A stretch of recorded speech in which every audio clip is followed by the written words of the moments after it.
is the exercise I would like for you to do post warm-up. So you don't have to do the warm-up that I've specified. Just make sure that you are warm before you do any exercises. Maybe follow some of the mobility that I have instructed in that warm-up. But if you are also doing Aldoa postures, specifically L5-S1, and you have tight psoas muscles, hip flexor muscles in this area, you cannot achieve space in between the L5-S1 with the Aldoa posture, unless you do this exercise first. So today we're going to do it pre-leg day, but ideally if you are doing the Aldoa posture, specifically L5-S1, which is creating the space right in that lower back there, do this exercise first before you do that posture to ensure you're getting the most out of that posture. Typically, most people will test positive for tight psoas, so whether you know you are or not, chances are this movement will become something that will be very useful for you in the future.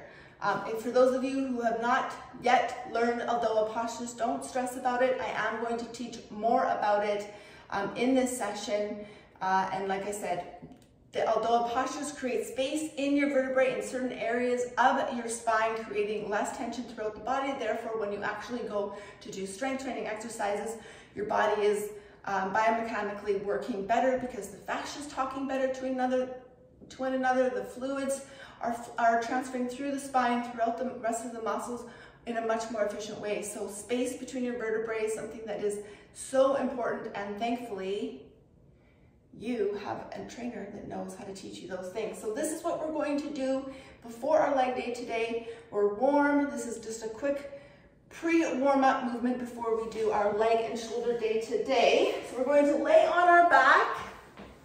Okay, everything is nice and straight. I want you to picture that there's a complete straight pull between your coccyx all the way to the tip of your head.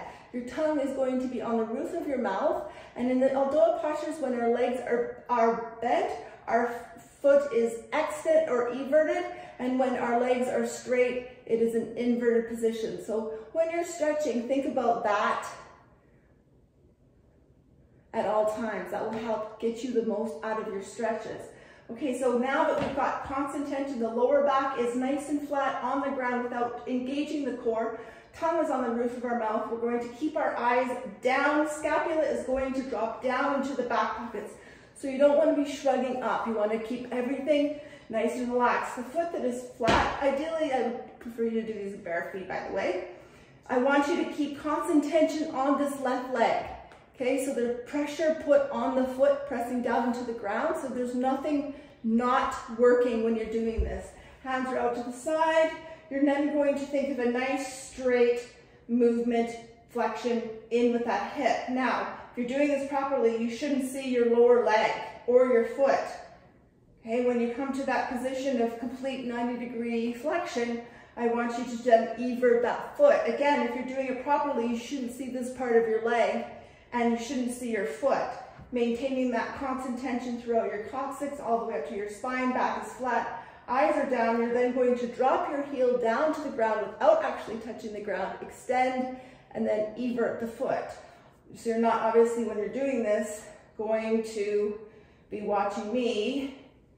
You're going to be watching your leg. Eyes are down.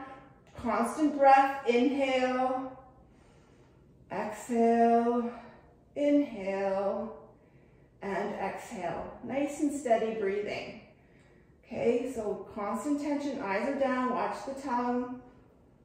Okay, make sure the tension is on that planted foot. We're going to do 10 of these per leg before each L5-S1 Aldoa posture you do. If your hip flexors are tight, you should be doing this on a daily basis. I know all of the things I have you do, but these things are going to improve the way you move in the strength training room. So please try your best to maintain some of this mobility work in your free time.